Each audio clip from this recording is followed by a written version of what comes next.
God places everything he has for you in your imagination. So if you've been dreaming of your own business, if you've been dreaming of a summer home, it's because that's what he got for you. He places everything he has for you in your imagination. And then to quit worrying about how to get it done. The how-to is none of your business. The Bible say, ask, believe, receive. Now you got to be willing to work, but he don't require you to figure it out. The how-to is none of your business. We all have promises we're standing on. It's easy to believe at first, but what happens when nothing is improving? Before the promise comes to pass, you have to go from I believe to I still believe. You're not discouraged by how long it's taking. You know God is still on the throne. What he promised is on the way. God is looking for I still believe people. All the facts say it's impossible. Your attitude is, that's okay. God can do the impossible. Maybe you tried to accomplish a dream, but no doors open. That's all a part of the process. God didn't give you the dream and not have a way to bring it to pass. God didn't change his mind. He just needs some I still believe faith.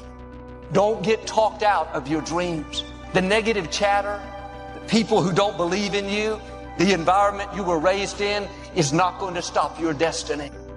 Your time is coming. It's not too late. What God put in your heart is still on the way. God has a win. He's not making this up as he goes. He's not just responding to your moods, your attitudes, and the things your friends say about you. You are not at the mercy of your detractors. You are only at the mercy of the timing of God. God has a watch and a timer is on it, and it's already set. Everything is on schedule. Don't worry about your purpose. Worry about your season. Because when you get in your season, your purpose will be clear. Now, here's what we know. That people don't do what they know in life, but what they do is they operate within the context of the vision they have of themselves. So one of the first things I ask you to do is I want you to look at your life right now and think about something that's important to you. Think about something that you'd like to have or something you'd like to create for you or your family. Now, one of the first things I want you to do is don't worry about the inner conversation that you're going to have. Don't worry about how you're going to do it. That's going to come. You will find the way. You'll become the kind of person that can attract the people, the resources in order to make that become reality. But I want you to be mindful of your inner conversation. I remember once I was sitting in an audience and Zig Ziglar, he was giving a speech, and within myself I said, I can do that. And I leaned over to the guy next to me. I said, how much do they pay him to do that? And he said, $5,000. I said, I know I can do that. And then on the way home, when I was driving back to Miami, Florida, my inner conversation kicked in. And it said, Les Brown, you can't do that. You don't have a college education. You don't have the money. You don't have the contacts. What makes you think that you can make more in 1 hour talking than you've made working for a whole month? How many of you have ever thought about something you wanted to do and you talked you out of it? Raise your hand, please. The wealthiest place on the planet is the graveyard. Because in the graveyard, we will find inventions that we never were exposed to, hopes and aspirations that were never acted upon. Because most people allow that inner conversation to keep them from ever pursuing their goals. Why is it that most people don't ever reach their goals or live up to their true potential? One is fear, like the fear of failure. The next is the fear of success. I was working on a major project. I panicked and I walked away from it and gave it to someone else because I didn't believe that I could handle it. So that a lot of people become comfortable. They stop wanting anything. They become satisfied. I remember after giving a speech at a major corporation, a gentleman came up to me and he said, you know, that's real great motivation for you young guys, but I've done all my work. I said, oh yes, you've got a lot to give. The fact that you're still here means that your business is not through yet. The other thing that keeps us from reaching our goal is not feeling worthy. Because see, when you don't feel worthy of your goal, you will begin to unconsciously engage in self-destructive behavior, like procrastinating, Something else that keeps us from reaching our goal, and that is we spend so much time complaining and blaming everybody. I'm reminded of a friend of mine who talked about the fact that one day he was walking by and there was a dog on the porch, and this dog was just moaning and groaning. And he asked the owner, he said, "Why is this dog moaning and groaning?" And the owner said, "Because he's laying on a nail." He said, "Well, why doesn't he get off?" He says, "It's not hurting bad enough for him to get off." How many of you know people who moan and groan and complain about life? They might moan and groan about their job. "I'm sick of this job," and never do anything about it. They haven't got to the point where they're sick and tired of being sick and tired. No, that can't get you where you want to go. That cannot create your reality for you. The other thing that keeps most people from realizing their true greatness and their true potential, circumstances. Are you letting your circumstances talk you out of what God put in your heart? God still wants to bring it to pass, but you have to get in agreement with Him and say, "God, I still believe it can happen. I still believe I can start my business. Joel, I tried and it didn't work out." That doesn't mean it's not going to happen. You have to have a made-up mind that you're going to believe until you see that promise come to pass. The odds are against me, but I still believe I can accomplish my dreams. I was raised in dysfunction, but I still believe I can set a new standard. Given my circumstances, ladies and gentlemen, I shouldn't be doing what I'm doing right now. No one could have convinced me, given my circumstances, given my background, that I would be doing what I'm doing right now. When I was in 5th grade, I was identified as EMR, labeled educable mentally retarded, and stayed in that category until I got out of high school. But here's what happened. I had an intervention in my life. A man who saw something in me at a time that I did not see something in myself. And he asked me to go up to the board and write something on the board. And I said, "I can't do that, sir." He said, "Why not?" I said, "Go up to the board and write what I'm about to tell you." I said, "I can't do that, sir." "Why not?" "I'm educable mentally retarded." He said, "Don't ever say that again. Someone's opinion of you does not have to become your reality. That once a person's mind is expanded with an idea, it can never be satisfied to going back to where it was. Some of you are going to go back and look at your dreams and brush them off. Whatever goal that you have in mind, I want that to be a goal that will challenge you. What is it that you looked at some point in time and you decided that you couldn't do it? Bring it back out there. How are you going to do it? That will come to you in due time. See, you don't get in life what you want, ladies and gentlemen. You get in life what you are. You've got to begin to take a look at your life and look at where are you right now? What gives your life a sense of fulfillment, a sense of joy? What is it that you could love doing 7 days a week? In all the areas of your life, your professional life, your personal life, your family life, once you begin to determine that, that takes you to the next step. And that is, now you've got to decide that you deserve that. Repeat after me, please. I deserve the best that life has to offer. Shake somebody's hand on your right and left and say, "Find your purpose." Do you know by actively pursuing your purpose, it could perhaps extend your life? The number one killer of all the diseases we have, heart disease. The truth of the matter is that the majority of people suffer their first major heart attack on Monday morning between 8 a.m. and 9 a.m. People getting ready to go to jobs that they don't like. You see, when you're not pursuing your goal, you are literally committing spiritual suicide. You've got to believe in yourself. I was doing work for a major corporation, and they were having a major downsizing. The people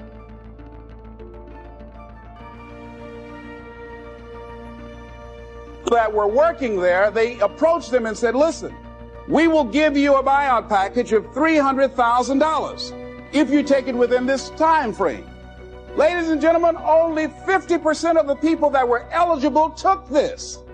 If I'd been there, I'd have gone to ask for your check. I would have taken that money so quick and had other people checks. See, ladies and gentlemen, life is too short trying to play it safe. Here's the thing. You can't get out of life alive. So there's no safe position. You can die in the bleachers or you can die on the field. You might as well come out on the field and have a good time, right? So you got to be bold in life. Transformation doesn't come because you show up here for an hour and 20 minutes. You'll be transformed by the renewing of your mind. But this word renewing is the same word as renovating. How many of you know you can't renovate a house in an hour and 15 minutes? If you're going to renovate a house, you got to kick some walls down. You got to pull some tiles up. You got to get into the mess of it. And that's what we got to do in our brain. You have to decide that you're going to be in control and that you are going to do what you want to do. You are the machine and you can control the machine. Weakness doesn't get a vote. Sadness, no vote. Frustration, no vote. I don't even give my temper a vote. You have to learn how to shut your mind against strifeful thoughts. And as soon as they come, you need to say, this is going nowhere. I've been there, done that, and I'm going to change my mind, get in agreement with God, and let God take care of the situation. The next time that you're feeling weak or you're feeling lazy or you're feeling emotional, tell them you are declaring martial law on your mind. You're declaring mind control and impose what you want on your brain and use that mind control to move your life where you want it to be. It's not about clearing out your closet. It's about the transformation of your mind.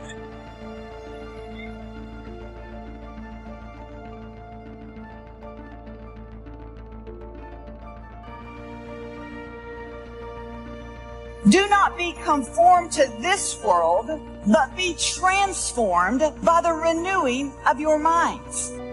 Do you have a mind to change? Do you have the mindset to be blessed? You have to decide to be blessed.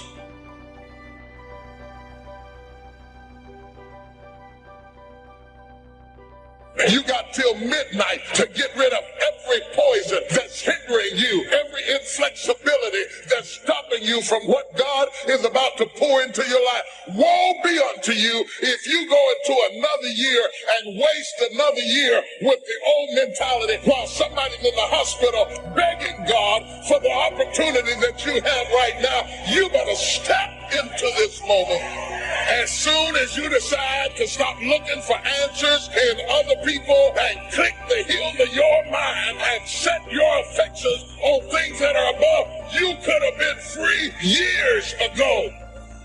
When God shows us something, we compare it to our previous point of reference. And then we start consulting our resources, and God wants to bring us new relationships. But watch this. If you're not ready for new people in your life, you will bring the same patterns to the new relationships that you brought to the old relationships. And we literally keep people out of our lives that God wants to send because we are holding on to the hurts from the one who have already left. Do not be conformed to the patterns of this world, but be transformed by the renewing of your mind. A whole set of circumstances can bend you over. What your daddy did to you, what your mama didn't do for you, can bend you over and keep you an emotional cripple for a long time. There's some people here who's still spinning from things that's happened years ago, and you can't shake it. It's got you crippled and you can't straighten up. Every time you straighten up, you can only go so far. Because it's not only a problem of health, it's a problem of habit. You're used to being bent over. Because you can be bent over so long, you don't even know how to straighten up. And things aren't straightening out. They aren't getting better. You remain crippled in your situation. Sometimes you got to talk to yourself. Sometimes you got to say to yourself, now you know better than that. Sometimes you got to talk to yourself. When you see somebody you don't like, or somebody who gets on your nerves, you got to talk to yourself. You got to talk yourself into some stuff. And then you got to talk yourself.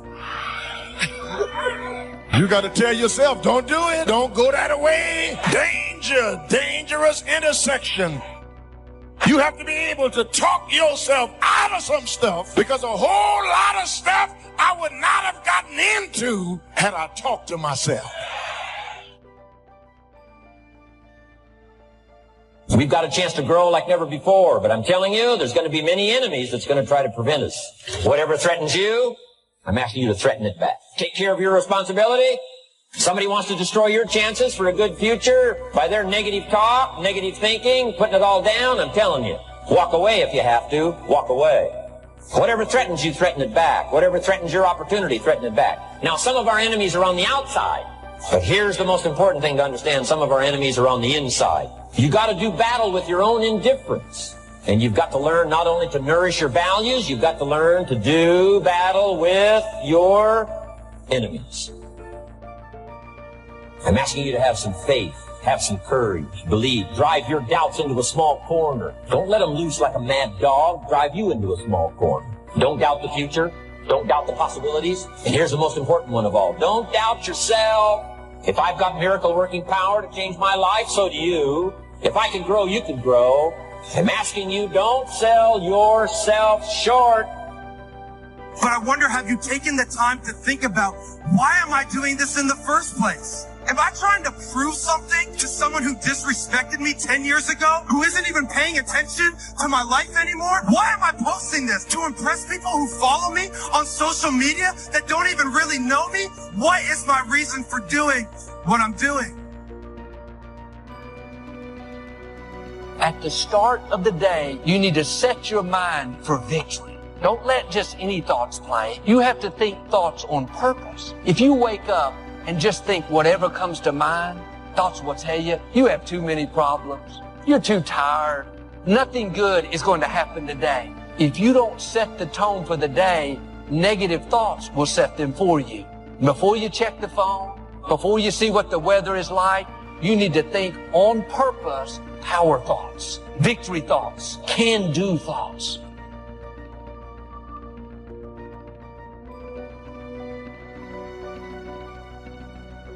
But no matter what happens to you, it ain't over. As long as God wakes you up, that means he ain't through with you yet. And if he wakes you up, you got a shot to correct it and get it right. And he kept waking me up. So I figured, okay, God wakes you up. That also means that he has something for you that you've yet to receive. You could take my car, I could get another one. You could take my house, I could get another house. But when you take my time, you have taken something from me that is totally irreplaceable.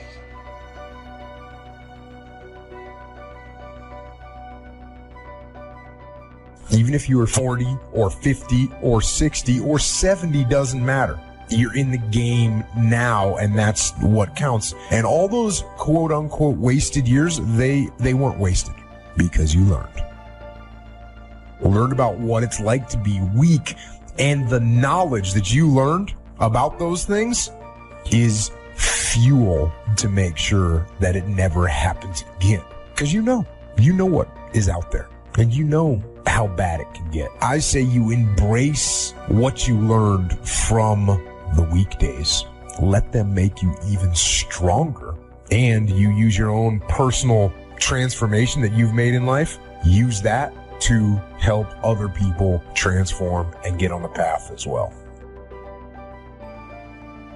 If you know what it is to have the kind of pain that feels as if you cannot be comforted, if you know what it is to be at the end of your rope and feel like your life is over and you've got questions that cannot be answered and you're confused and you're uncertain, you need to learn this verse. They that sow in tears shall reap in joy. I will never forget there's been many opportunities in my life that I have grappled with grief and pain so unbearable and so overwhelming that I thought that I would never smile again. I've seen days that were so dark for me that I thought there could not possibly be a silver lining in the clouds that hung over my head. I've seen days and weeks and months that drugged me so low that I gave up all hope of getting up again. But in the midst of all of that despair and that trouble and that trauma and that pain, there was in the basement of my soul this one word, when.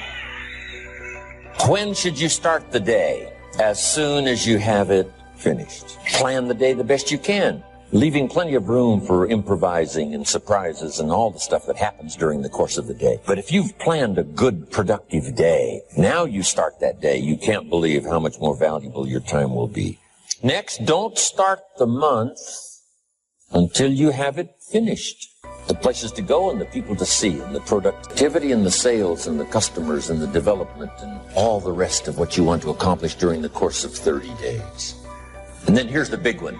This is really challenging. Don't start the year until you have it finished to the best of your ability. It can't be finished like minute by minute. But in terms of the sweep of what you want to accomplish, make sure that that's set and ready to go. And it might get all upset. It might get torn up and you do a new one. You make so much progress the first 90 days that now you've multiplied it all by 2, by 3. Because that happened to me. I thought, wow, this is going to be a great year. By the time I'd finished the 3rd month, I'm rolling. So many things are happening. I revised my whole year's plan. Don't let anything overly bug you. Because remember now, you don't have to do anything. Someone says, well, I got to get a handle on my time. The answer is no, you don't. If you want to let it all go, you can let it all go. Somebody says, you ought, you ought, you ought. Jot this down. Ignore all the you oughts or you should. Take charge of your life. Take charge of your time. Take charge of your resources, which we're going to talk about next. Take charge of your health. You're the one that's responsible for it. It's not a requirement of society that you not have a heart attack and take care of your family, but you must make it a requirement of yourself. You will be okay. Nothing has been wasted. Like I say, successful people don't make the right decisions, they make their decisions right. And you have an opportunity right now to make things right inside and out. When you say you're depressed, you've got to understand that depression is the opposite of expression. So what you're literally doing is stuffing down and depressing something that wants to come up and rise out. I wouldn't be surprised if you had like jaw, ear, or neck pain having to do with expressing yourself, speaking your truth. So, yeah, you're depressing yourself. Stop it. Speak up. Speak your truth. Now, right, once you get that off your chest, now it's time to turn the flashlight in and discover what your truth is. We are living in a generation of the dumbing down of ideas because we have traded effectiveness for busyness. We are so busy and we think because we're busy, we're effective. But I want you to challenge your schedule for a minute and ask yourself, are you really being effective? Or is your life cluttered with all kinds of stuff that demands you and drains you and stops you from being your highest and best self? And are you substituting busyness and all the chaos that goes along with busyness from being effective? It's easy to get faked out by being busy. Guy comes home at night all exhausted, falls in the chair and says, oh, I've been going. Here's the big question. Doing what? It's not the going. Some people are going, and they're doing figure eights. So don't mistake movement for achievement. There's a lot of things you could take from me and I could make it. You could take my suit, I got another one. You could take my car, I could get another one. You could take my house, I could get another house. But when you take my time, you have taken something from me that is totally irreplaceable. We do everything except the most important thing is to value our time. It takes time to be creative. You were meant to be creative. You have creativity. If you had time, you would be creative. Better have a valued goal, because otherwise you can't get any positive motivation working out. And so the more valuable the goal, in principle, the more the microprocesses associated with that goal start to take on a positive charge. Well, you get up in the morning and you're excited about the day. You're ready to go. What you do is you specify your long-term ideal. You do that in some sense as a unique individual. You want to specify goals that make you say, if that could happen as a consequence of my efforts, it would clearly be worthwhile. The question always is, why do something? Because doing nothing is easy. You just sit there and you don't do anything. That's real easy. And then the next question might be, well, where should you look for worthwhile things? And one would be, well, you could consult your own temperament. So you do a structural analysis of the subcomponents of human existence. And you need a family. You need friends. Like, you don't need to have all these things, but you better have most of them. Family, friends, career, educational goals, attention to your mental and physical health, etc. That's what life is about. And if you don't have any of those things, well, then all you've got left is misery and suffering. So that's a bad deal for you. Don't mistake courtesy for consent. If somebody's pleasant and they nod, you say, oh, they're going to buy. No, they're courteous. You can't mistake courtesy for consent. Now, here's a big one, concentration. I had to learn this. All those years ago, I'm in the shower trying to compose a letter. found it turns out to be a strange letter. So here's what I learned to do. Save the work till you get to the office. Save the work till you get to the work. Don't try to get to the office on the way to work. On the way to work, enjoy the way. In the shower, enjoy the shower. Then go to work when you get to work. Concentration.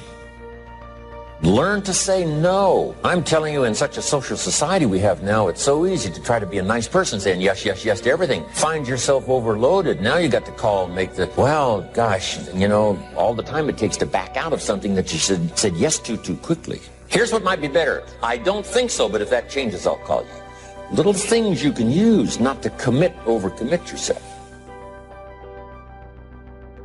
But once you set up that goal structure, let's say, and that's really who it is that you're trying to be, you aim at that.